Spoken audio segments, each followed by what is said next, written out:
and welcome to this episode of K9's Talking Sense. I'm your host, Cameron Ford. This episode is something I've been wanting to do now for a number of months, and we finally were able to pull it together to make it happen. This guest has an extensive level of experience in the operational world and obviously in the training world too. And he comes from the U.S. Army, Rangers, dog handler, found his way into Naval Special Warfare when I was there with both there at the same time, just different locations, and then has gone on to do even more things since then. But without any further ado, Brent Verner, thank you very much for coming on to the show. Well, thank you, Cameron. Yeah, I was real excited to talk to you and reconnect after I saw this stuff. I mean, I think back to the first time that because we exchanged some emails and stuff, and then we went to Tennessee to meet. And I think I remember thinking, man, this guy's smart. And I saw your class that you did on operant conditioning when you taught a human what you wanted them to do just using claps. Do you remember that? Yeah, oh yeah. Where I think it was pick up a book or something. Yeah. And yeah, I was just like, yeah, this guy knows his business. But I remember they had that one dog, and I was doing something, and you mentioned, you're like, hey, he's been to Arm, listen to this guy. He might know what he's talking about. So I think there was a mutual respect right away. So I really appreciate talking to you and you having me on the show. Yeah, it's been, like I said, you and I, it was funny when we first met, and we'll get to your story here in a second, but I'll bring this up since you started it. I think it was like September 2014, if I'm not mistaken. That's about it, yeah. Yeah, we ended up, the guy that hired us, the contractor, Cobra K9, we were out there going through, like, to me, it was more or less him just getting to know us better and be around us and kind of show us the way he kind of wanted things done for the contract. But me and you ended up kind of hitting it off, like with after day one, everybody's kind of in their corners, figuring each other out. Yeah. At least my ass went and got a hotel room. Yeah. Piled up into another room.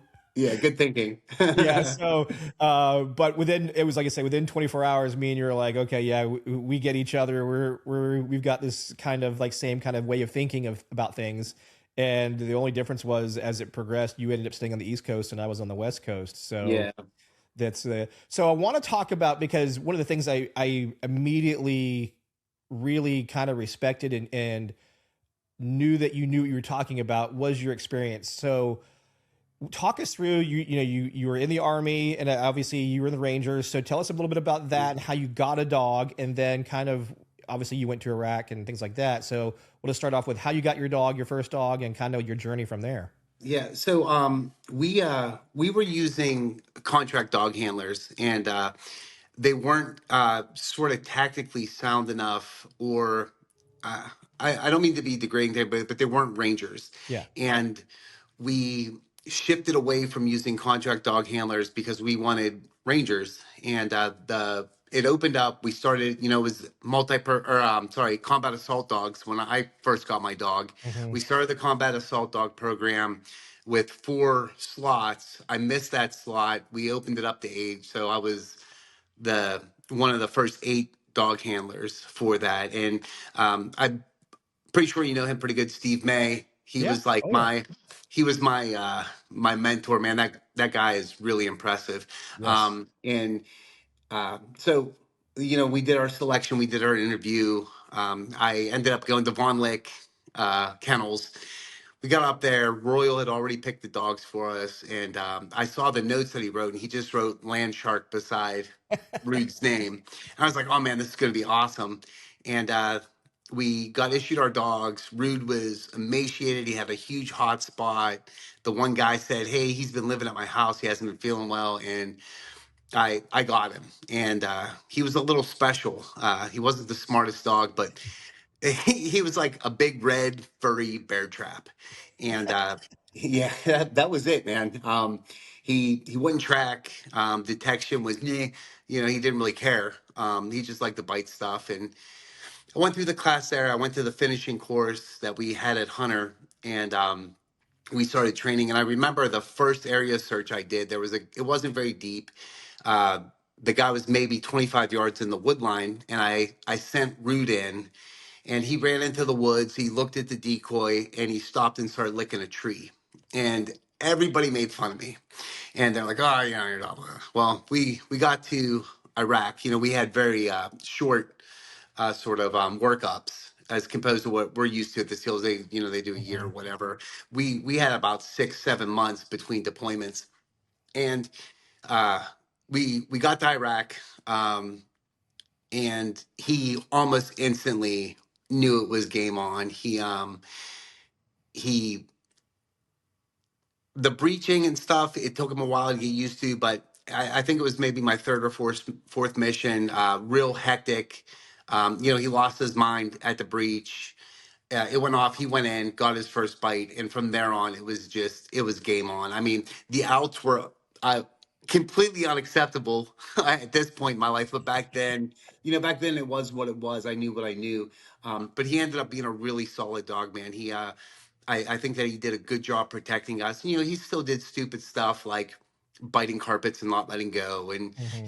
all those other things. But he ended up being a really good dog until we got hurt together, and after that, he didn't like being around the kennel, and the concern was that he wouldn't be able to work in a team because he really didn't like anybody. Now, I didn't have any problems with him, but he bit a guy up in the kennel. He was kind of a pain to work with, and as well as I do that when you're working with a bunch of other guys in that small unit, you can't take the risk of one of the six guys in a room is going to get bit, and Mhm. now it's a cluster, and we have to worry about this casualty and clearing the rest of the house with dudes with guns that don't like us. So Yeah. yeah, so that was my first dog, and then go Go ahead. ahead. I'm sorry. No, no, go ahead. All right, so after that, I got my second dog, Rajo. Um, so Root and I did a couple of deployments. We did two to Iraq and one to Afghanistan, I think. Yeah, and then I got Rajo, and when they showed me the dogs to replace Root, it was this black dog um, that I don't think you could find a bomb in a kennel crate, and then there was Rajo, and you you've met me. I was Yep. feeling pretty big. I was in good shape back then, Oh and yeah. they're like, "Hey man, this dog's an ass." And they brought him out. His tail was like all the way back, almost touching his back, all the way up, ears pricked, and he pretty much tried to eat me every chance he got. And yeah, he didn't like to detect, but he was a good bite dog, and he unfortunately didn't like anybody but me either. I'm not sure what happened. Uh, I think shortly after he got retired as well. So Mhm. Rude went on to work somewhere. I don't know. I didn't. I understood kind of everybody's point of view. You're busy. We can't give you a working dog. He'd be better off somewhere else. Mhm. And at the point, I didn't want to see him again because you Yeah. got those emotions and everything else. So Sure. yeah, and then after that, I went and met with Armin. Fell in love with giant schnauzers, God's perfect dog. He trained me up. I did some weird stuff, and then started with NSW, and I was there for about a decade. Now I'm training law enforcement and government agencies, uh, doing detection. I'm always up to help people with their sort of the operational side that is sort of missing, I think, from a lot of units, just because they don't get that every time. So that's what I offer the most of is, hey, I know that this is the way you've been taught to do this, but this is how it works in real life. Let's start Mhm. training like this. So that's the long and short of it, I guess. Yeah. What was, I mean, because me and you have had these conversations even just before this podcast started about the just the aspects of lessons learned from the operational experience. So, with your first dog, what was something on the detection side that this dog really did that told you or taught you something on one of your deployments? And you can give it, a couple incidents if you have something that you really want to share that way. But tell us a little bit about what you've learned from your experience as a ranger handler working your dog. And like you said, I know they like to do the bite work side a little bit more, but I Yeah. know you have a couple of stories because we talked about before about how or what your dogs did on real deployments that you had to make judgment calls on and say, I think there's something here. Yeah. Well, I know that. So operationally, the one thing that I think that I really learned is that we discount the dog's natural intelligence and the importance of generalization. And you and I just we've had this conversation before. Is I think that we're too reliant on sort of we need this to be really sterile, we need it to be clean, we need it to do this, and um, all sort of the silly old fashioned kind of beliefs of it has to be this way. And I know that detection and even assault sort of things where the dogs they pick it up if you give them a chance. And I noticed that I we trained on dirtier odors. We touched everything, and I think that that lent him to be able to find stuff that he's never seen before, just because he's like, there's enough of this. It's kind of weird. Um, um, I can alert to this, and even if it wasn't a full alert, it's like he's that's enough of a change. He's slowed down. He's not looking to bite somebody. That must be a bomb. And I know the one time he we went in and we got we did the assault. There were a bunch of people there. I think he got a bite, maybe two, and he was excited to say the least. And Mhm. I remember walking outside, and it was just the weirdest kind of head snap, and there was a small cachet. And when I saw that, I was like, that kind of changed sort of what did I train? What did I do to do this? And I think a lot of egos say, I did that. I trained it. I'm awesome. It wasn't me. It wasn't the training. It was just the dog being awesome. Mhm. Um, yeah. So that, I think, I don't know if that answered your question all the way, but I think that that's the main thing that I learned. And then, you know, uh, with some of the explosives over there, they're they're homemade. We don't Mhm. know what's in them exactly. They're made by the same guy that you just bit, and his clothes are 8 feet away. But my dog, maybe a little change of behavior on his clothes, but then big head snap pulls me to the false wall, and there it is. So Mhm. yeah, I think that generalization is a lot more important than we think. And I hear it nowadays where people, the dog will go to the same place where they've hidden odor 30 times and they're like, well, he's just generalizing. It's like, well, I don't think you're using that right. The dog sees an object, he might be object fixated, but he's not an odor, he's not generalizing that. He's seeing something where he knows that you hide stuff. Yeah. I think that that's one of the main things that I learned. I mean, So, in what I'm definitely hearing from you too is not only do I need to make sure my dog understands this picture can be really dirty, yeah, not always clean, but the thing that you really kind of highlighted that I was listening to was how important it was to know and read your dog, because the examples you just gave were slight little changes, yeah, and you having good situational awareness about your dog's behavior change to go, that's different. I need to pay attention to that. Where I think newer teams dismiss those things, and and it gets missed. And yeah, in your world, life or death. yeah. So I think that's so I say a lot of times, man, and hope there's no kids watching, but I Yeah. say a lot of times, it changes when you watch somebody turn into pink mist. Yes. Um, that's a real thing, and that's a life lesson where we train, and it's always this final, and I see guys bouncing dogs or balls around their dogs sitting at a box, and they're like, look how awesome my dog is, and half the internet's like, oh my god. It's It's even better that when it's a brick wall. yeah, yeah, yeah. That's cool. Yeah. But my dog Raja, I remember we had a small area, and he went inside, came out, ran back because we had bad guys with us.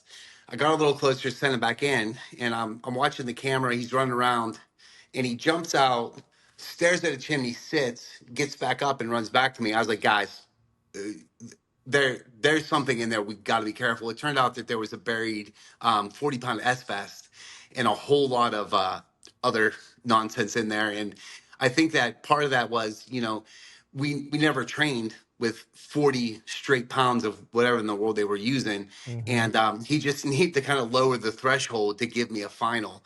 And yeah, man, it's honest to God. We don't teach new handlers that the final is great and the focus is great and all these Mm-hmm. things, but you need to pay attention and you really need to learn the difference between, hey, that's cat shit, or that's Mm-hmm. that's a little bit of food. Mm-hmm.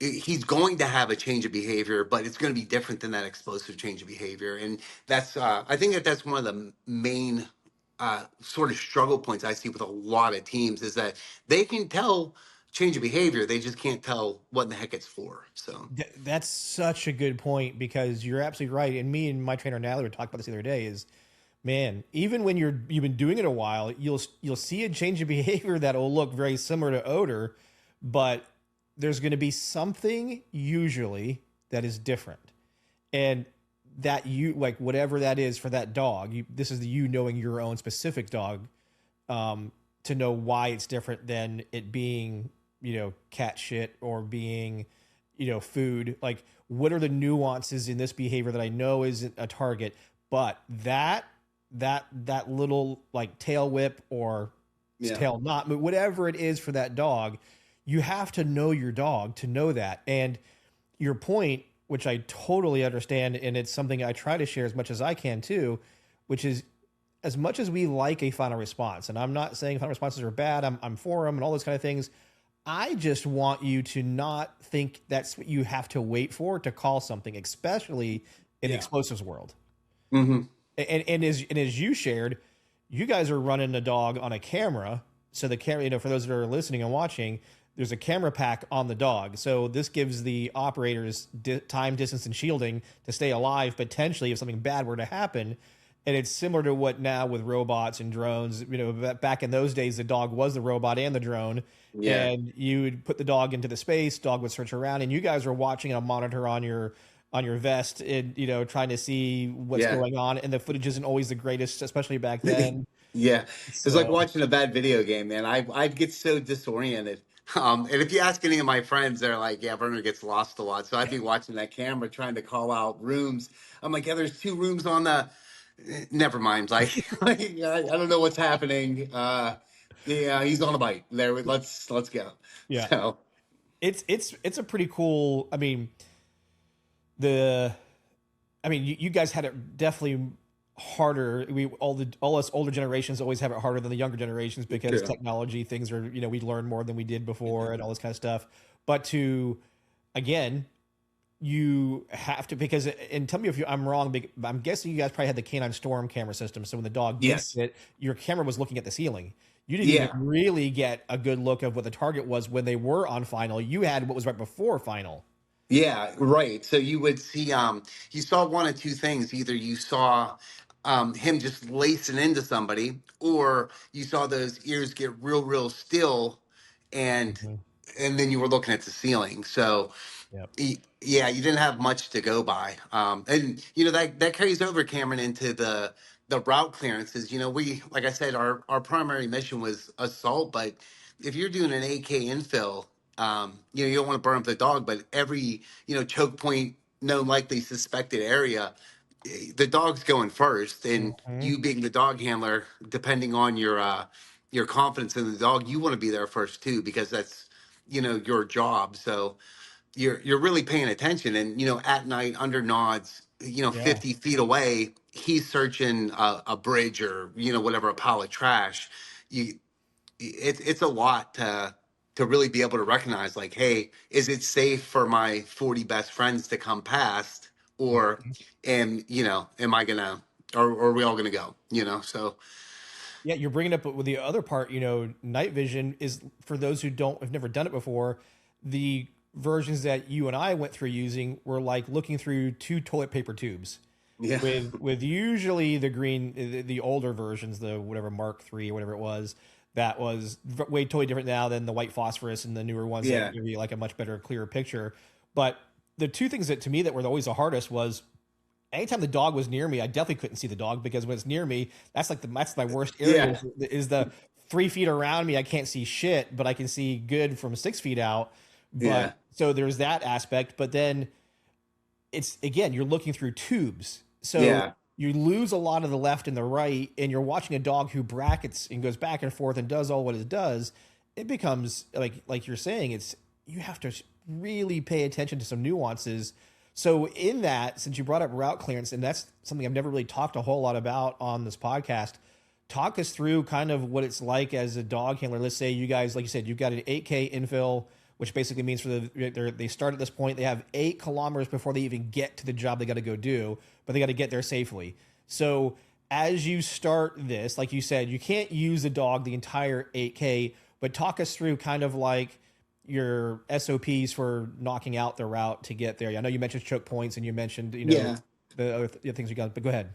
So, like I said, and you remember from NSWE, we trained for the 8K was the minimum, and the Yeah. dog had to do it off leash, and that when the way that we did it, it was sort of platoon specific, and the way that we rolled, we didn't keep the dog up front the entire time. He was behind the security element because really, I'm an assault multiplier, or I'm not there to just find bombs the whole way, but basically Mm-hmm. it would be if somebody saw something weird, we'd move up to the front. Now, that's going overland or whatever, hinterland, or if Mm-hmm. we were on a road, I'd get up front and put them on a long line and hope for the best. And Yeah. um, it, I think that it was more a call of the point man and whoever else was watching besides me of how much time do we have and what's the risk? Have we been watching this route for a while? What are our, what's sort of the risk to reward? Do we need to use the dog on this? Obviously, if they're like, yeah, man, there was a dude with a shovel there last night, I'm gonna search that whole area going in. But if it's like, hey, we've been watching this for a while, no movement, we're trying to get, we're trying to get on target. Mm-hmm. Everything's time on target's a big thing, and we got to stick to the schedule. Which, if I can just route that, man, I see so many handlers that are like, I'm going to check the wind, and I'm like, you're not going to check the wind, dude. You're going to get up to an HLZ.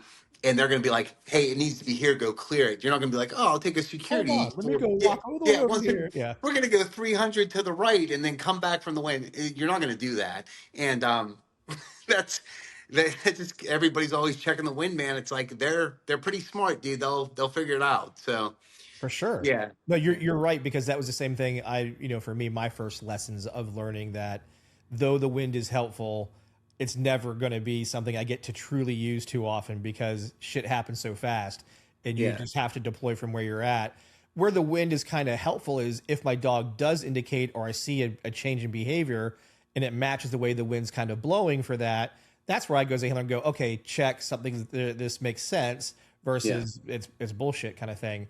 And or after the dog's indicated and we're not finding something exactly where the dog indicated, using the wind might help us to understand, well, maybe it's this many feet that way or whatever it goes. yeah, But what you're absolutely right. What ends up happening because it's ingrained in us for so long. Use the wind, use the wind, use the wind. The joke I make nowadays is when I go and teach is, we're not shooting paper targets at the range anymore. You yeah, know, yeah, and if you get into that mentality as a shooter, operator, cop, and all your practice is shooting paper targets, when the real deal happens, you're not going to probably do so great because all yeah, those habits that you had on the range are a lot of them are counterproductive for an actual gunfight or an yeah, actual situation. So I always tell people, and then the civilian version I use for that is swimming with floaties on. Yeah, you can swim around with floaties in the pool, but I'm gonna dump your ass in the ocean, and you don't have swimmies on, so you're gonna have to figure this out. So I need you to stop using the paper targets and the floaties, and let's start figuring out how we can solve these problems when it's one, not the ideal, two, you have to make a decision based on what the dog is telling you, and three, what's the dog doing now that we've made this context more realistic and less yeah, like training. And that's kind of an important thing to kind of to work through, that like you brought up, in certain detection disciplines the real world happens on you faster. Other detection yeah, disciplines you end up in the training world longer, and there's pros and cons to each. There's nothing that's perfect, but you have to, especially where like what we're talking about, you know I just remember, I didn't have to do route clearances in my life, but obviously working with all the guys that we've worked with, that was a major component of our jobs, was we had to try to use the dogs as best we could to get to location. And as you know, to me, I remember my first year with Naval Special Warfare, and I had never heard what OTB. They're like, oh yeah, we got to do an OTB and do this, and I was like, what the fuck is this? Yeah. And for those who don't know, what it means is it's called over the beach. It means they're coming in from the ocean. They got to clear the beach area, and then the 8K begins. Yeah. So that's what I tell people. You got to get the start part. Like, this is the hardest part. Yeah. Well, you forgot to mention the 1,000-meter swim. Oh yes, before you get to the beach, through the surf passage, going through the washing machine aspect, especially for a dog who's not really keen about. The worst is the exfil, going out off the beach, back in, breaking the current or breaking the surf passage and getting out. But there's just so much involved. When I met you when I started, I felt fairly confident until I started seeing some of the things that were asking us to do, and I was like, shit, I've never done any of those things. This is gonna be Cameron doing a little bit of fuck around and find out to learn this. For sure. So because I'm looking at it as a dog handler, a dog trainer, handler perspective, and they're looking at it as operator perspective, and we always had to kind of, it wasn't always the best, but we always had to try to find our ways to the middle. And it's, as you already know this, it's rooms full of strong personalities, different passions, different backgrounds. But the cool thing is, despite some of the, I fucked up plenty when I was out there. My first year was probably my roughest year. There was, I don't know if you ever heard the story, but when I got sent to Sauk, that's, for those who don't know, it's when you're kind of doing clearance of towns and things like that. Anyway, I get out there, and the one of the dog handlers, actually, ironically, I think sprained or broke his ankle on this place called Broke Ankle Rock. So word. Clearly it was there for a reason. It's titled that for a reason. Anyway, he goes down. So our one handler that was still out there was trying to run both dogs to keep the dog active. So anyway, this is my first time out there. The handler's first time doing this. They have a compound. It's got the typical courtyard with the mud wall around it, the fence door. So he's getting ready to kind of send the dog into the courtyard, and I'm right there next to him. So and he, again, this isn't his dog, so he didn't have the best, control of the dog. Yeah. So I said, hey, push a dog through the gate door, close the gate, and let the dog clear the courtyard. So he does, and then, I don't know enough about it at the time, but basically what he did is, by closing the gate was a bad thing to do. So, because it slowed everything down, and it gave them, they lost viz, except for the one guy who was over in the wall, kind of watching in the corner, getting to see what's happening. So anyway, during the hot wash at the end, we go to the slab, and they're kind of doing a debrief. And the senior chief basically said to the dog handler, hey, dog guy, why in the hell did you close the gate door when you pushed the dog through? So I speak up, I'm behind the crowd, I'm on the corner with my little blue shirt, sitting there. I raise my hand. I'm like, oh, senior chief, that was me. I told him to do that. And this was a DevGru guy. Oh, he looked over his shoulder at me, and I was like, that's not a good look. That's not what I really wanted to see. And right then I had a guy named Josh Bunning. Josh kind of grabs me on the, like, hey, come with me, and takes me out to the parking lot where we had our SUV sitting at. So he's like, just hang out here. I'll get with you when we're done with the brief. So I'm sitting in this car for like an hour. That's a bad feeling. Oh, dude. And he comes back to me, and he was like, hey, so I know this is your first time out here. When they are doing their debriefs, that's them to them. He's like, if they have a question for the dog people, they'll look to us and ask us. He's like, look, I knew what you were trying to do. I knew you're trying to stand up for the guy, and but that's not what they want. They want to hear him give answers as to what's going on and not do this. And the irony was, and like I said, this guy the instructor was like the god of gods, because everybody wanted to be like him, because he was a DevGru guy that was back there teaching, and there was a lot of people that, looked up to him as an instructor. The irony part was, within like 2 more deployments out there, he and I became good. He and I became friends because he loved dogs. Like because he came from 6, he did a lot of stuff with dogs, and he saw exactly what you said. Dogs save lives of a lot of his a lot of his teammates, and he really wanted to make sure we use dogs properly within that environment, because he saw firsthand, if you do it right, they'll save your life, and he cared very much. So that was super cool. to have that and to have that connection with them, from that point in time on.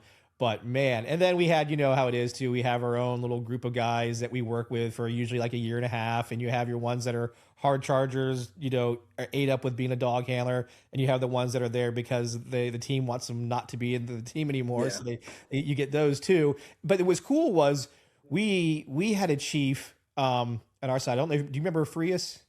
Yeah. Okay, yeah. So he had been a dog handler before there was truly like an organized version for Group Yeah. One, and that was back I think when they were going to Adlerhurst and getting dogs and just kind of deploying on their own and just trying to figure it out. So it was cool to have a chief that came in that was a former dog handler that kind of understood a little bit better of what was required. It made it harder for us with our boss at the time because there was, two strong personalities. One was looking at it from a, naval special operator side of things, and the other one looking at it from the vendor / his experience too that Jeff had. But it was, it ended up working out great because despite all I'm getting at it, despite all of our, times of being different and being frustrated with each other, we did a lot of good stuff. A lot of Yeah. great stuff happened. And that's the part I think that sometimes gets forgotten when we're all in the middle of those things and we all get frustrated and like, I want to do it this way. No, when you got to do it this way, I step on my dick and get in somebody else's way and, and this Yeah. kind of stuff. So in your experience because there's a story I wanted to get to with you that was, I can't remember this one, the one you got injured on, but tell me the story. I know there's a guy basically at the base of a tree, if I'm not mistaken. Yep. He had an S-vest on. Tell us about that one. Yeah, so it's funny because they did a documentary about it, and I'm going to give you my version as the Yeah. guy was there and what was on the report, and then you can watch the documentary on the History Channel, and you pick who was right. Okay. But basically, we were hitting a training compound. The birds landed. We got ambushed there. Eric Hario lost his life almost immediately. Jason Dulkey, he got killed a little bit later. It wasn't legit. Uh, we we were in a real long firefight with a whole lot of stuff going on, and I don't want to take anything away from anybody that was there that night. Those two guys, there wasn't much we could do. Mhm. And from the dog side, what happened after that was we ended up, we had to clear where we landed because there were a lot of dead dudes there, and there ended up being two caves right on the HLZ that Rude and I cleared. And it was scary when we went in there. We went into the cave. It was me, Rude, and a guy was standing by the entrance just in case Rude decided to bust out. I didn't lose my Mhm. dog. And we went through, and it was legit bunks, dress right dress, all their equipment, meal stuff, their Quran sitting there. Like they knew we were coming, and they were ready. Mhm. So after a prolonged firefight and losing two guys, we made our way up the mountain. They called me up. They're like, "Hey, we got a guy up here by a tree." I moved my way to the front, deployed my dog. He went up there, and I need to say this, man. My dog engaged 9 dead bodies before this happened, and we cleared a huge airfield, and we were way at altitude, and we were climbing a mountain. So the fact that he didn't engage immediately struck me as odd. He gave a smell. He looked at me. I took a few steps, and dude went boom. I looked down. Rude had blood all over him. I had blood all over this side. I didn't even know I was hurt. I ran to cover. Couldn't breathe. One guy came up to me. He's like, "Yeah, man, I think you're right. I don't see anything." Doc Palmer came up, cut me up or cut my shirt off. Looked on my back. I had a thing about the size of a pencil eraser on my back. Put on the chest seal. I leaned back. I'm like, "Oh, I taste blood. This isn't good." And then the fentanyl kicked in. Man, I got the lollipop. It kind Mhm. of wore down. Um, it kind of fogged everything. Rude got loose. He was just having the time of his life, biting our friends. Um, somebody got control of him somehow. We went to the bottom of the mountain. My friend Burke, he was the dog handler. His dog was super, just super cool. He handed his dog to somebody else because Hunter didn't care. Mhm. We gave Rude a ball to keep him from biting people. They rendered aid to him, you know, and then he and I got X filled together. So I Kind of, don't remember the name of the PJ. I wish I did. He was yeah. real cool. He put Rude in between my legs, and me and Rude took a drug nap until we woke up. So Those PJs are fucking yeah, awesome dudes. You know, the, I don't think they ever get enough credit as they should. You know, they're no. probably the most silent special operations group of almost all the time. Yeah, I tell you what, man. Thank God for Ranger medics, man. Those guys Yeah. know their business, you know. Uh, but yeah, that was it, man. That's What kind that of that. injuries did Rude sustain on that? So he took a piece of shrapnel in his snout. And I wish I should know the name of the blood vessel Yeah. because I'm a dog trainer. But you know the one that comes down the head, down the side of the nose. It went right there, clipped that, and came out Yeah. of his mouth. And a whole lot of blood. Not that bad of an injury. Yeah. Yeah, that was it. Me, I took a bunch of shrapnel all over, and then that one little stinker got me in the lung. I would So say got you in the lung, right? That's why yeah, the chest yeah. CLs basically started helping you breathe again. Yeah, yeah, it's still there. Damn. Every time I go to the VA, they're like, you know, yeah, is that a button? I'm like, no, man, it's there. We're good. So, The talk me through, so on a mission like that, basically, I guess to give an example for people to kind of understand, those that have seen, let's say, like Saving Private Ryan when they hit the beach in Omaha, and dudes are just like, it's just a firefight. Like, you guys hit the ground and immediately we're just in a firefight. Two eagles down immediately. Do you have two guys that go down? What is your mindset as you, now that you're on the ground, you're out there working your dog, in the dog handler mindset? What are the things that are going through your mind when the shit's hitting the fan like that?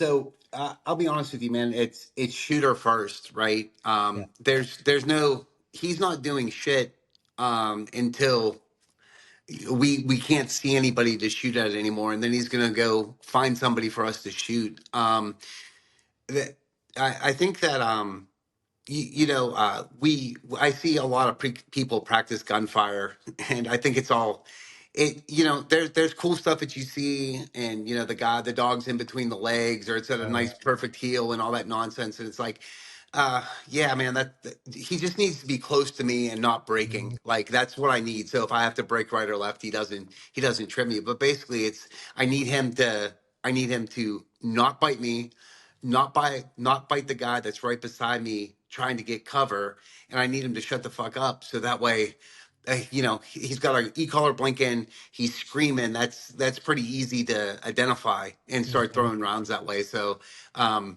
yeah, and we can talk about this later too. But the lack of obedience and just sit there and shut the fuck up until I need you is Mhm. it's grossly overlooked. But that's it. You know, your dudes are trying to kill you. You're the dog's not saving anybody's life when there's 10, 20 guys that have you in a fishbowl. So Yeah, and like you said, you're shooter first, so you're moving through the space, you're prosecuting it, getting it cleared as best you can, but at the same time, you know, as we both know, when we had to show the guys as the handler mindset a little bit, like, you do your job. You're a shooter first. yeah, Keep in your peripheral what your dog might be telling you, and or, like, as we all did too, is show some of the other guys who aren't dog handlers, if the dog does this, report that out. You know, yeah. get that out there so we know what's going on. But in this case, you know, obviously, as you guys were clearing, you see the individual at the base of the tree. The thing that you know what basically happened is, like you pointed out, the dog comes up, instead of biting, he'd been biting the dead bodies before, and all of a sudden this guy he didn't, is because he was wearing a suicide vest. Yeah. And when he clacked off, about how far away was the dog when he clacked off? He was maybe 5 feet, 6 feet Okay. away. Yeah. I think I was about 15. I mean, that was what, 2010. So it's Yeah. been a minute. But I remember it because he went up, he got kind of close, he came back, got a little close, looked at him, and then boom. And Yeah. that's, yeah. I remember you So guys didn't somebody notice him, and then you guys were like, is he dead? Is he not dead? Because of his position, he wasn't really Yeah. moving. He was playing possum, for lack of a better Yeah. description. And then you guys decided to move up and see what this was about. And then that's when he took his opportunity to Yeah. And like install. I said, man, that's exactly what I remember. That's what I remember reading on the report. Other guys have a little bit different recollection. Yep. I'm Fog of just war. I'm telling you what I remember. Yeah. I know that I didn't have a big giant German Shepherd, and Yeah, like in the video. Yeah, exactly. yeah, No, I've noticed a few of those. I'm like, no, and I haven't seen too many Navy SEAL German Shepherds with like, yeah, parachute harnesses rigged to them and all kinds of stuff. But yeah, no, but I think what was, the takeaway for me was the thing that you brought up was like, that's weird. He didn't engage the guy. yeah, And to highlight to handlers who, whether, no, I don't care what operational work you went from conservation to narcotics, explosives, whatever, when you see something weird that's not normal, that should get your attention because yeah, there's a reason behind it. And I think that goes back to what we were talking about a little while ago when everybody thinks they can't call anything until a final response, whatever that trained final response is. They keep withholding calling something because, well, he didn't sit, he didn't freeze, or whatever it was. Sometimes you're not going to, like we said, you're not going to get that. yeah, You need to really read your dog. And like I said, I like sharing this in the sense of conservation handlers go through this because they're in some really weird environments. And the thing they've been training on, because it's laboratory kind of work, they're in a totally different environment a lot of times that's not like their real world environment because yeah, they can't bring the invasive species to the environment to go train in because it's an invasive species. So yeah, when they finally get an opportunity to go work in their real environment, I've always had good conversations with them because they share many of the same lessons that we talk about in our world, bombs and yeah, narcotics and things like that. Because they were like, man, I didn't get this like great final alert because we're on these really sharp rocks or we're in this like really thick, set of bushes and I'm looking for a bug the size of a tack and, I can't see it, but the dog's saying it's there, but it's not doing its response. It keeps trying to. So it's just unique that I wanted to share for listeners and viewers that these are important lessons no matter what detection discipline you are in. If yeah, you can really read your dog and understand when it does something different, pay attention to that. That's information. And you're not always going to get that great trained final response. And again, we're not shitting on the trained final response. I'm not saying don't train it. I'm just saying don't think that's the only thing you have to have before you call something. yeah. All what the dog shows you. I think that I always like to say is like EOD likes to work too. Like they like to Yes. work, and I so many times I know I see guys that don't want to call Mm-hmm. something hot because they might have called something and they're like, hey man, something in here, and then it's 2 hours of digging everything apart, and they're like, yeah man, we didn't find anything, and then everybody makes fun of you, and then you're like, the next time you go out, you see something similar, and you're like, oh, I'll wait for a little more, and that's fine until somebody dies or Mm-hmm. somebody gets hurt, or there was a cachet there that you missed that the bad guy used next week. There's all these secondary and tertiary effects to you being embarrassed that you need to think about. And I think a lot of evaluations kind of mentally prep people for shit like that. It's like it's the same size odor. It's in these places. It's configured this way.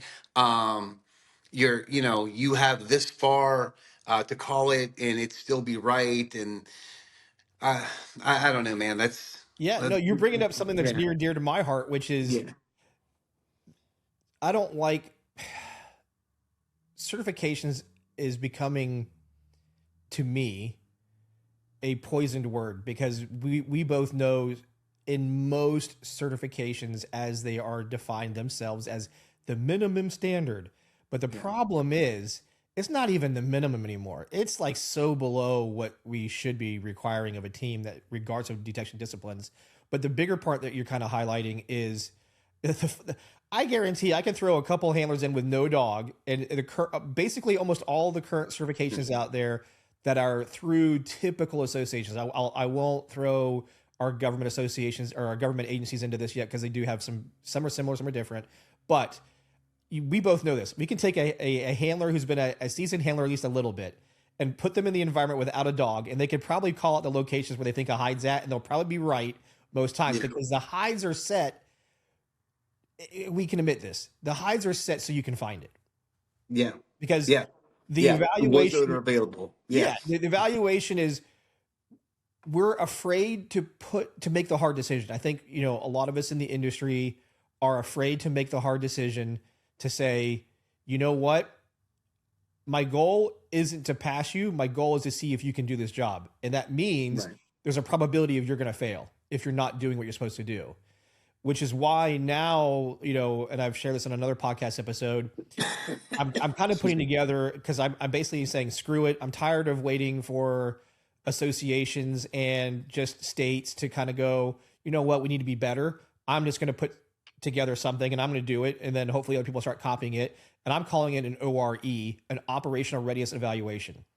And it starts off, first thing is a written test to the handler. Do you even know what the fuck you're supposed to do? Do you understand basics of your actual job?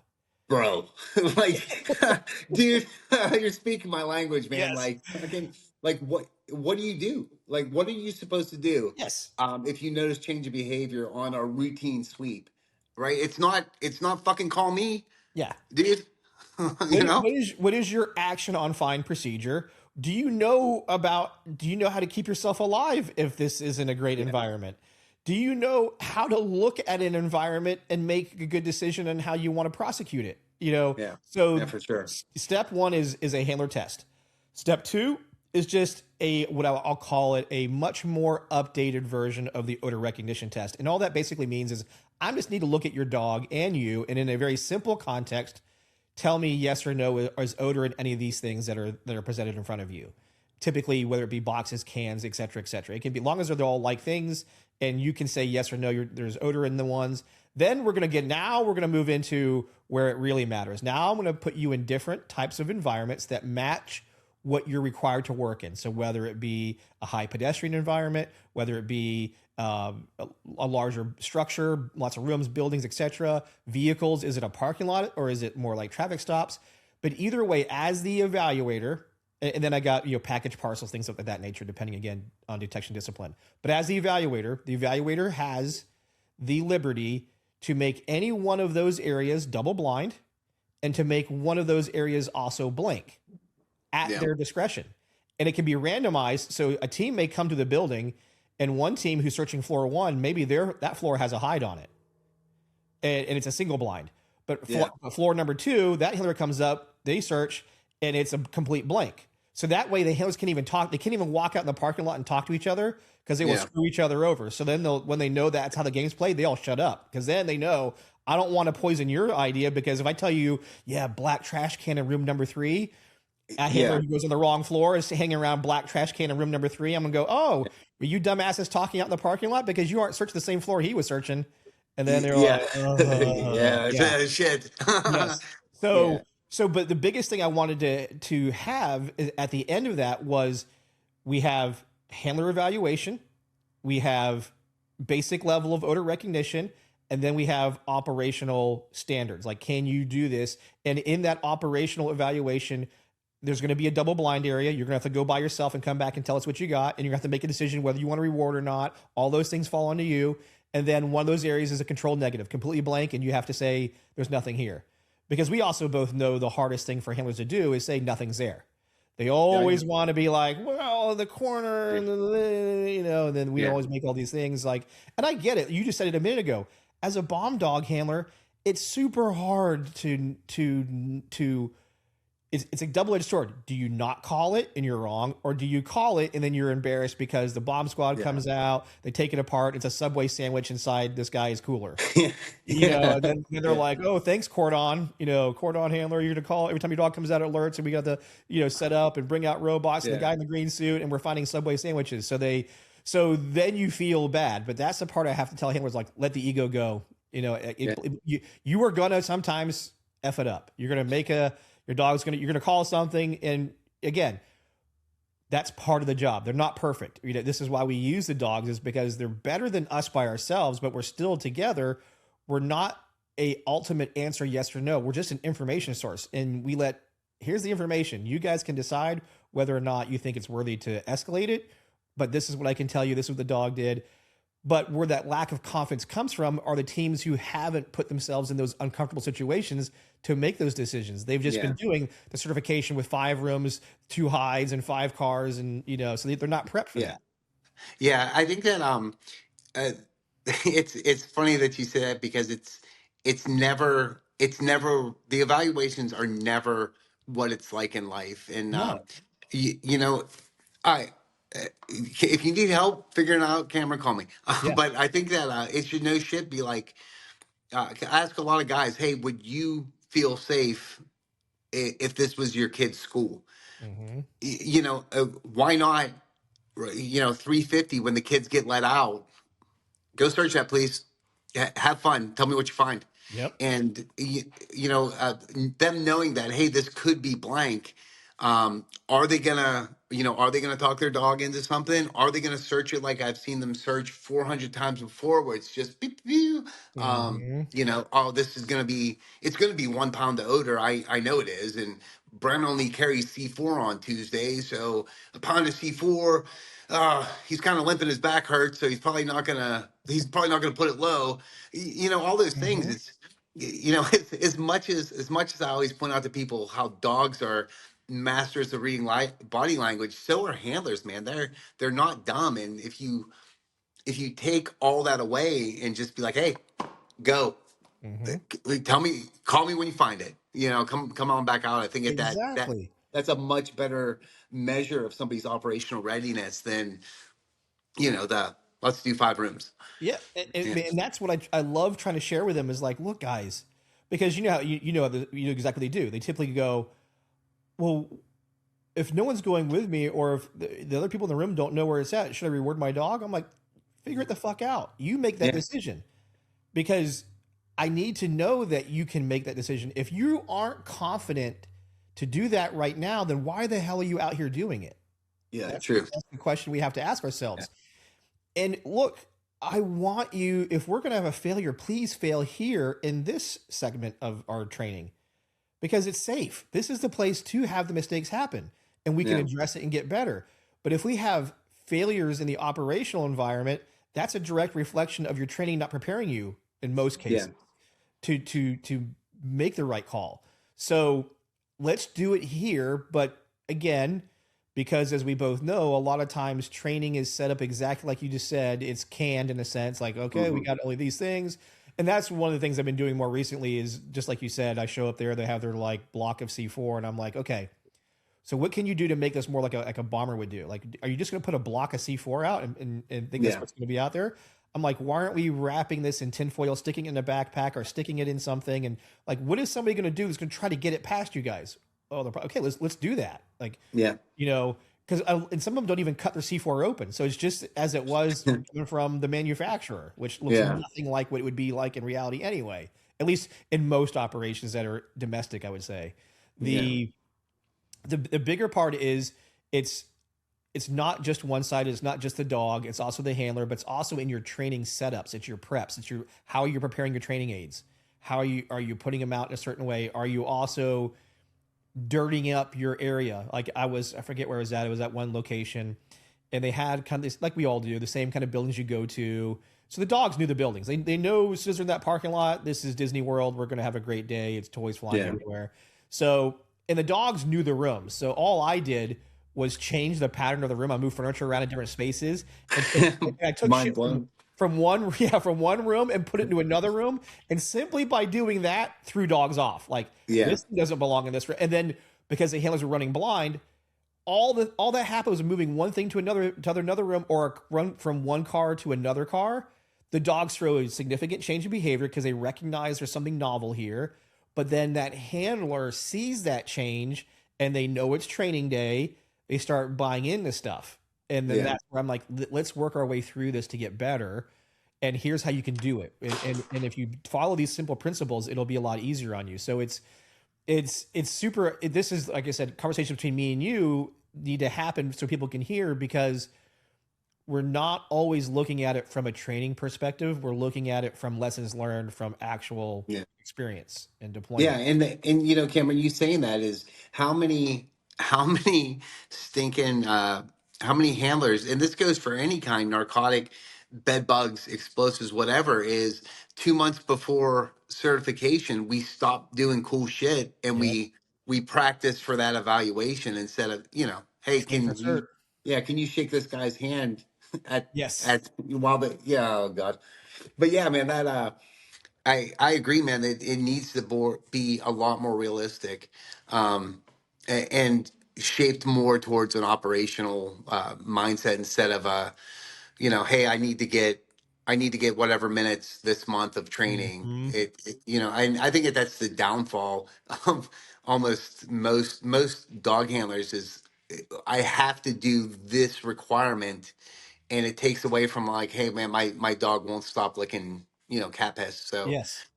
Yeah. Maybe we should spend 2 weeks just making them not sniff cat piss, instead of hitting whatever water gel. I have 16 hours of training I have to accomplish, so let's knock this out. I'm like, how about let's focus on let's not die. Let's not violate people's rights. Yeah, let's focus on being successful in you saying there's something here or not here. yeah, Time is irrelevant, because like the joke starts coming around. People will, especially newer handlers, will ask like, so when I'm documenting 16 hours or whatever time they want to do it, what am I documenting? Am I actually, am I documenting the dog, how long it's sniffing for? Or am I documenting just being there? And there's different people put out different things. And I'm like, again, you're going to solve your time. If you just train the way you're supposed to, you will more than solve the training time. yeah. Don't worry. Yeah, don't You'll worry never about it. have to worry about the hours, because you'll far exceed by a lot what you think you actually are doing if you are training to actually be ready for your job. Yeah. But with to kind of take this back where we're at a little bit, when you went from, what would you say when you went from your experience with the Rangers and you went over to Naval Special Warfare, working with the teams?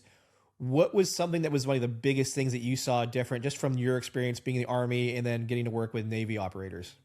But I think that Other than the joke around, I'll make the joke now just for everybody. Other than the tattoos and hair gel, and, yeah, and I know. that's always the Yeah. joke between Army and Navy. But go on. Well, I think that operationally, very dog wise, right? Different, right? Um, Dog wise, I think the biggest difference that I saw was one, the water exposure, and Mhm. uh, that was a little later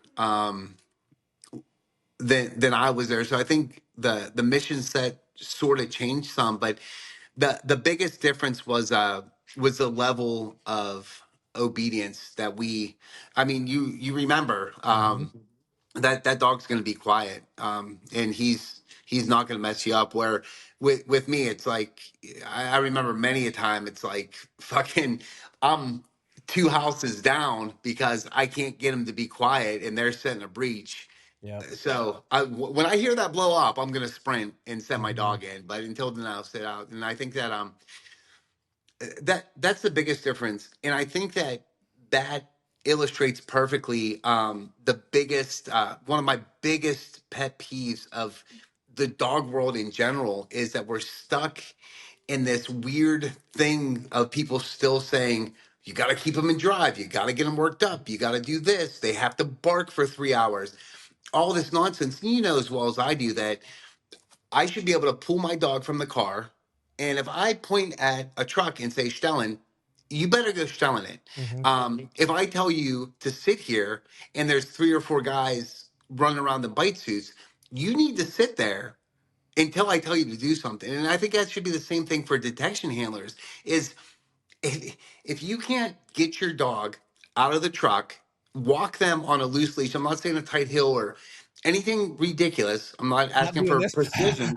Yeah, I'm not. Yeah, Yeah. I'm not asking for permission, but or precision. But if you can't walk up a flight of stairs in 15 feet to where I'm standing to start the problem without your dog sounding like it's been being hung, you're wrong. You're Mhm. wrong. It's unnecessary. And quite frankly, man, it's nonsense that we're still doing that in this day and age.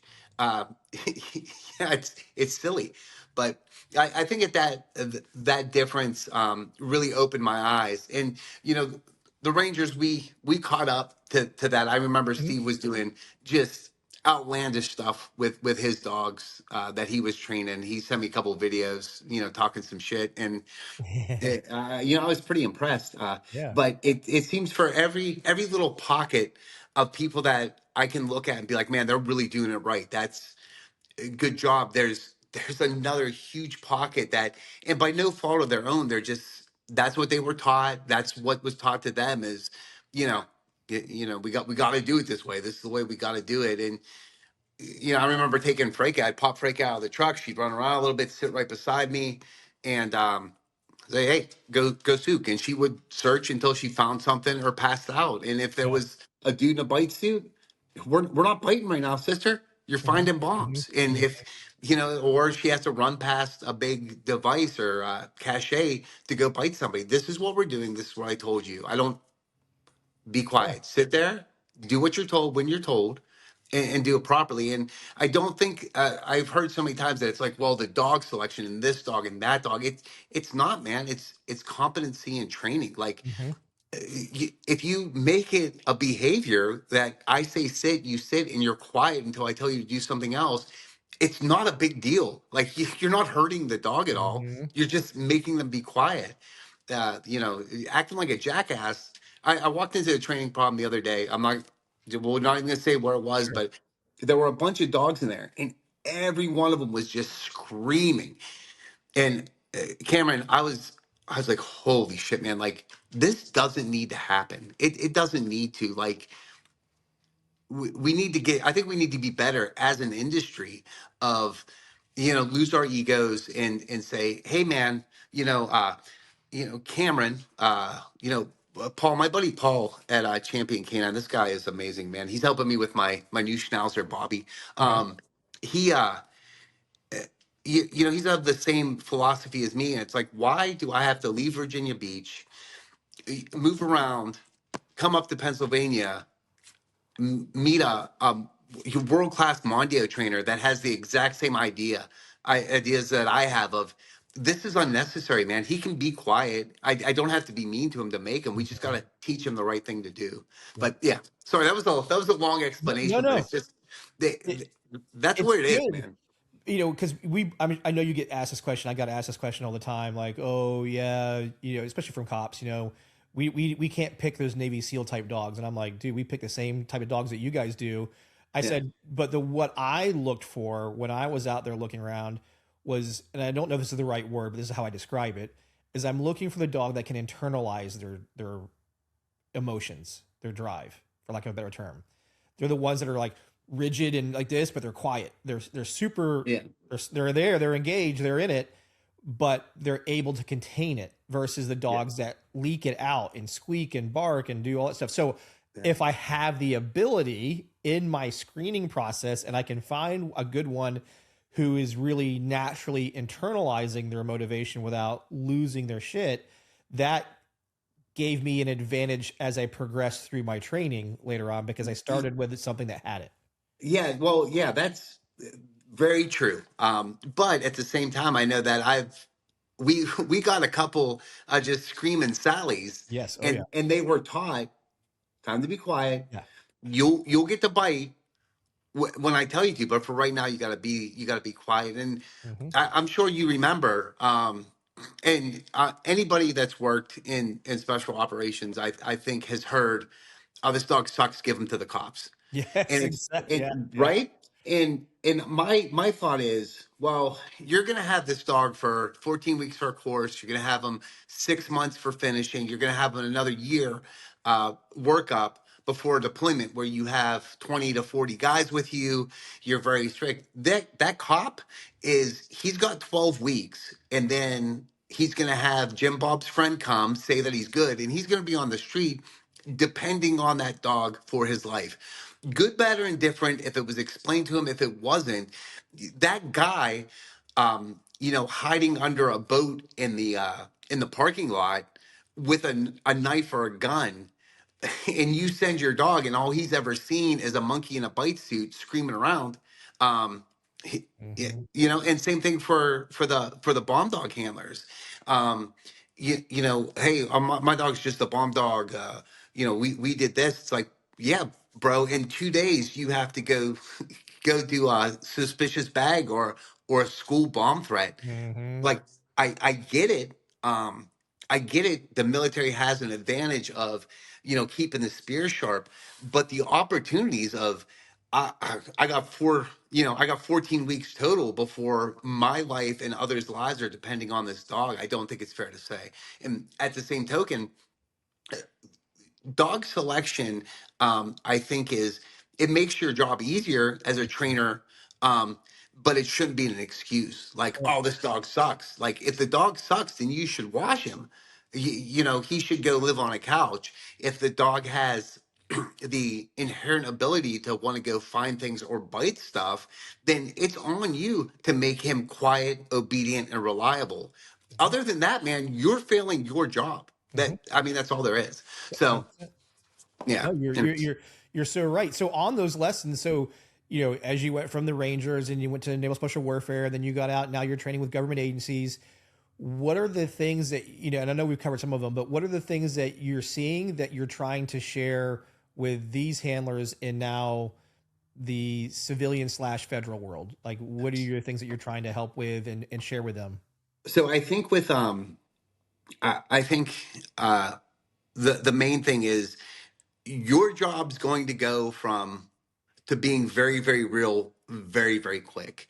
And and we need to do things that are uncomfortable, um a lot, because I get it, man. Like, we all have stuff to do, we all have requirements to make, but at the end of the day, if you're searching something, uh and your dog misses, that's a hard night, man. And if I can share a story, man, we Yes, were please. assaulting a compound. And dude, we I think it was like maybe 2K away. We walked in this road, and I think it was Rude. We were up front. He was doing his zigzags, you know, no change, nothing. Hmm. I think he was just excited to get to a building. We got to target and finished the assault. You know, we're gonna leave a different way than what we came, and we're exfilling through the field about 100 meters past that road, and that road exploded. Dude, I lose sleep about that shit to this day.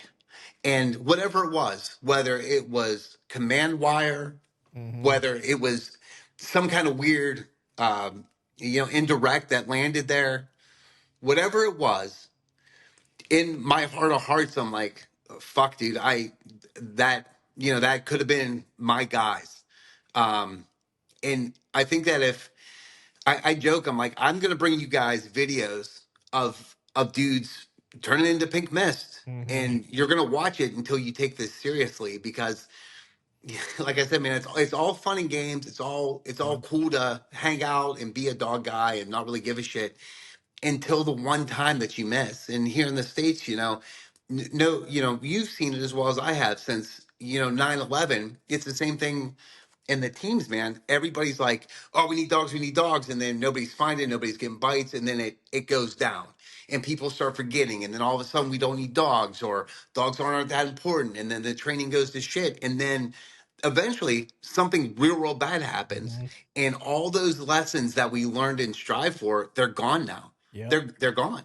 So I think that we need to kind of preserve that stuff. And it doesn't matter, man, if you're a contract stinking cargo handler, or if you're you're the dual purpose dog on a SWAT team. It doesn't matter, man. Booms, they don't give a shit. It's, yeah, you're a SWAT team member, you miss an odor, all your good friends are getting hurt. Mhm. You're a cargo handler and you miss an odor, and that plane goes boom. Yeah, now we're gonna, a Yeah, national 250 incident. plus people that have lost family members. Yeah, yeah. So it's, I think that taking our job seriously is, that's what I try to share, man. And even when I talk to narcotics handlers, one of the things that makes me the maddest is when they're like, "Well, I'm a dope dog. It's Mhm. different than being a bomb dog. It's not, dude. It's not. Like the fundamentals are the same. I can teach my dog to find Q-tips. Yep. And he's gonna find those Q-tips just as good as my dog's gonna find bombs. It's your use of the dog and your dedication to training that animal. It doesn't matter what you find.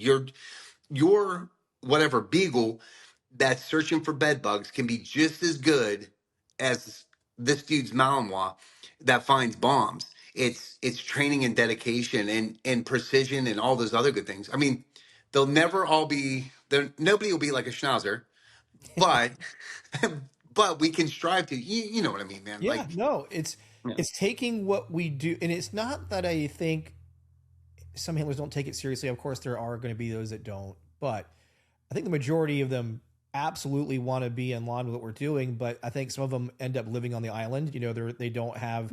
There's yeah, unfortunately not anybody with experience, and or they're new. And then in today's day and age, with the internet, social media, etc., there's so much information being shared with them. They don't know what's good, bad, or yeah, indifferent. right. And so then they're Yeah, kind of playing the game of fuck around and find out and does this work, not work? And then, oh shit, I yeah. don't want to break my dog. Or they're told, don't do that. You're gonna ruin your dog. So then they're like, well shit, I don't want Yeah. to do that. Yeah, no, yeah, I've heard from a million people. I can't teach him to walk on a leash because then he won't detect. I'm like, that's completely false. Obedience kills detection dogs. Don't you know that? Dude, if I hear obedience kills drive one more time, it's like, do you know what a drive is, dude? Like, I know you've Oh heard of all these wonderful things that I've actually, I've gotten away from ever using the word drive just because the misunderstanding of yeah, what a drive is so phenomenally wrong. Like, I'll just be like, yeah, man, dog likes to search. He yeah, enjoys that. yeah. Let's make him do what he likes. That's a whole But Marvin episode right there. We both yeah, know. dude. Dude, yeah, I love that guy, man. Oh yeah, He no, introduced me to he's Schnauzer. Yeah, yeah. Oh but yeah. On top of that, yeah, no, it's. But this is where people like us, we have to figure out also how can we connect with those individuals and help them as best we can. Um, and I know we both know the answer to this. I mean, it's a lot of us also volunteering our time. Like, you know, I know you do. I've done it. yeah, I can't even count the amount of time and hours, days, months, weeks, whatever, yeah, of just wanting to help people because we do it because we love the dogs. This is our passion, you know. And then there's plenty, like I said, there's plenty of handlers who are equally as passionate, that want to do it. And then there's every I don't care what it be. It could be SWATs. It could be SWAT. It could be canine. It's Evans collection. There's always egos involved. There's always techniques of doing oh things. yeah, But what the true measure really is the outcomes of your work. Like, yeah, you know, when you go out there and do it, are you successful? Now, I have learned in this is because I'll use the narc world because they do get out of most of the disciplines, they're the ones that get the most validation because they get fines. right, Now, within that world, I've had to also pay attention to how much of it is dirtbag lottery. You know, they yeah, know it's a shitty car, shitty environment, so the odds go way up. And even though the dog had, let's say, a weak response, you know, they're probably going to find something that'll justify the indication. Now, but the thing I want to help them on is I'm like, how do you measure what you miss? I want to make you miss less. yeah, So don't take the dirtbag lottery game as confidence in your guy's skill set. yeah, Let's kind of let's do some level of control, meaning that there is a setup that we're doing, but I'm gonna hide shit in a way that a dirtbag is gonna hide. Like somebody who doesn't want to get caught, I'm gonna yeah, hide stuff like that. And can you find it with your dog? right, And that gives us a glimpse of where we might need to do things a little bit better so we don't miss something. And right, then that will bleed into, yes, you had 10 narcotics fines this month on patrol. After you make these adjustments, all of a sudden you start seeing you have 20. You're going to go, yeah, oh, wait, there's a difference there. And an example I share with them, there's a friend of mine because it's very hard to show those kind of numbers to teams, especially operational cops that are doing like what I call road patrol, you know, drug work yeah, versus a friend of mine. He works in a prison, so he has the same environment all the time, yeah, and he made changes. So he had one dog, and I think his last year with that dog, and I'm gonna have the number off a little bit, but he had 100 and something fines, 140, let's just say. And then he gets his new dog that was trained a slightly different way. He did things differently, made some adjustments himself. The biggest thing we did is we changed odor threshold. We started working because prisons have a very low odor threshold they're working with. We changed that, and we focused on more skills from the handler, which at this time he's working a second dog, so he's already better. But year one with that dog, the year that he ended the first dog was 140. Year one with his new dog was 400 something fines. Oh, yeah. So there was a different, and I think this past year he was close to 600 or something. So Yeah. That's a kick in the stones, man. Yes, well, like he said, we all feel confident that we're not, like, we know we're going to miss some stuff, but we're like, dude, I got 100 fines. It was awesome. It wasn't until I had 400 fines that I was like, holy shit, we're missing a lot of stuff. Yeah. So, and that's we both know that's still with misses. That's 400 still with misses. You just had 300 less misses this year than you did the year before. Yeah. You suck again, man. Yeah. So, but that's important lessons I want to share with it. Like, look, you are probably decent and you are getting fines, but don't let that kind of build that false confidence, if that's a good way to describe it. Push yourself and really try to see what can we do to get past you? Like, what can we do as team instructors and trainers to try to get past you? Not the fuck you games, but the games that are realistic. Like, I want to see, can you make a good decision? And I think your guys might have told you this, the ones I was training with. And actually, I'm going to be in your neck of the woods next month. I'm going to be back up there with Canine Protectors. So I'm going to be up there in, I guess, Pennsylvania, New Jersey-ish area. I don't know the exact spot at the moment. I forget. But I'll be up there. But anyway, the last group of guys, when they had to go search cars, I'd make them go search. Like, they call an alert. Okay, go search the car. Toss the car. Let me know when you got something. I'll be over here.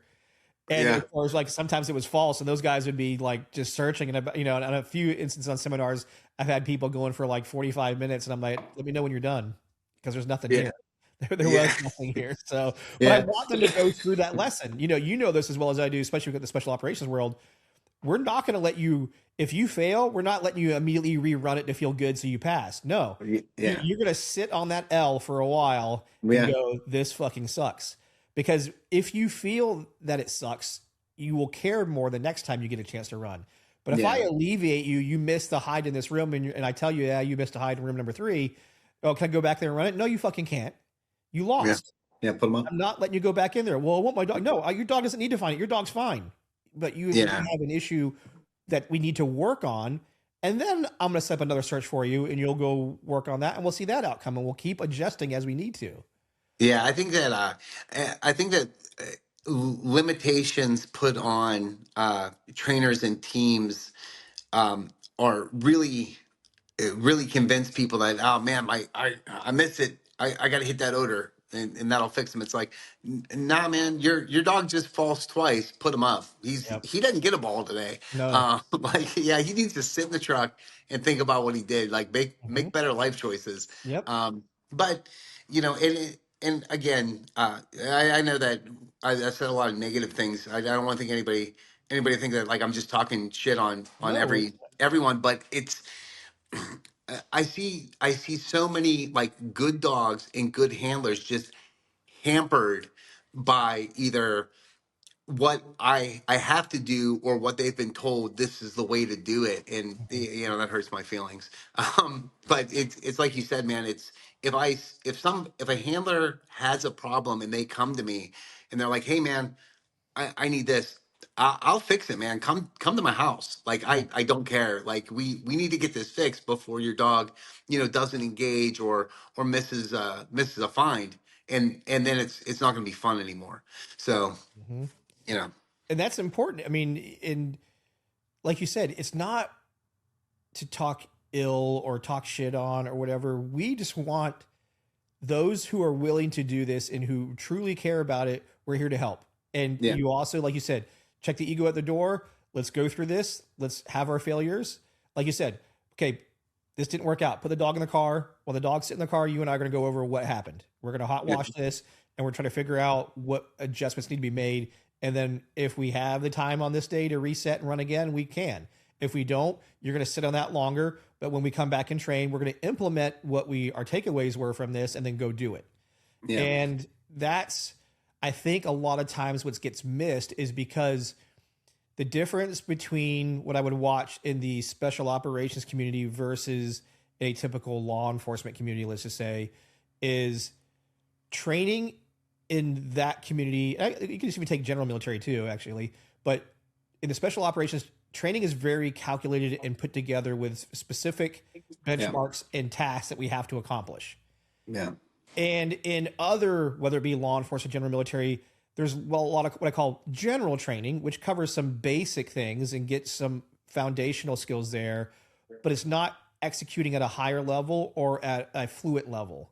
Yeah. Fluency ends up happening for those that are really kind of into it, or agencies with lots of experience, agencies that are really busy. People come into it. Like the joke I also make is, a canine handler working for a canine handler who's been a dog handler for 2 years at LAPD versus the dog handler who's been a 30-year dog handler in wherever in Wyoming. Yeah. And Yeah. that 30-year guy is gonna be like, yeah, I know my shit. I got this. I guarantee that 2-year handler at LAPD has seen more shit than somebody's seen in an entire career at their agency.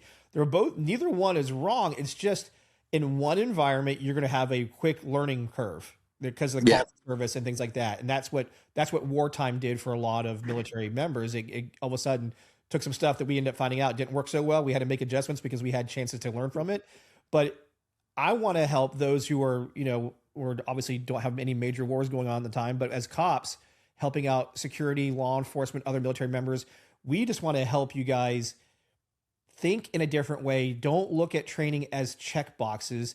Take some lessons from the special operations community and set up training with very calculated things in place that you're trying to accomplish. And then you look at those outcomes, make adjustments, and then do it again. Yeah, and then completely change it on you. That was the best part about being part of Trade It was they would sit there, have their whole op thing going on, and then we were like, okay, let's fuck them over there. Let's change that. Let's do that. Let's make it weird. And then how do they overcome all those things? And that's kind of what I like to do now. My lessons I've learned is just to try to share those objectives and say, I get the handler to come into that, and then I violate that expectation and go, oh no, it's not working like that. We're going to do this now. And then you just want to see how well can they recover or adjust to that change you throw at them, or what kind of decisions do they make based on the information they have. And like you said, in some things, consequences can be life or death, and in other consequences, it's a violation of a constitutional right, which we don't want to have happen, very much either. No one wants to be that handler in that Supreme Court case. So, tons of lessons on here. I mean, this was a good kind of spot to kind of like let some things soak in, I think, for some people to. And is there anything that you want to add that you want to share for people that are in these detection career fields that's like a Brent Verner, words of wisdom? Yeah, well, there's the one thing that I want people to really think about is, am I doing everything I can to keep people alive? And when I say that is, I don't know if we always think about everything that we have to do.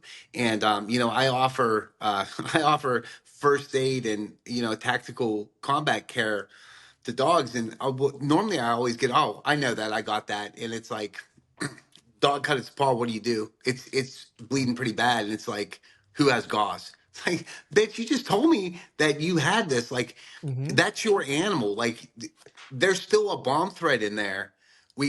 What are we gonna do? Like, are we just gonna give up and call EOD? And I think that if we all expand our knowledge or our desire for knowledge, and start looking for reputable, proven people, I think it would be a lot better off.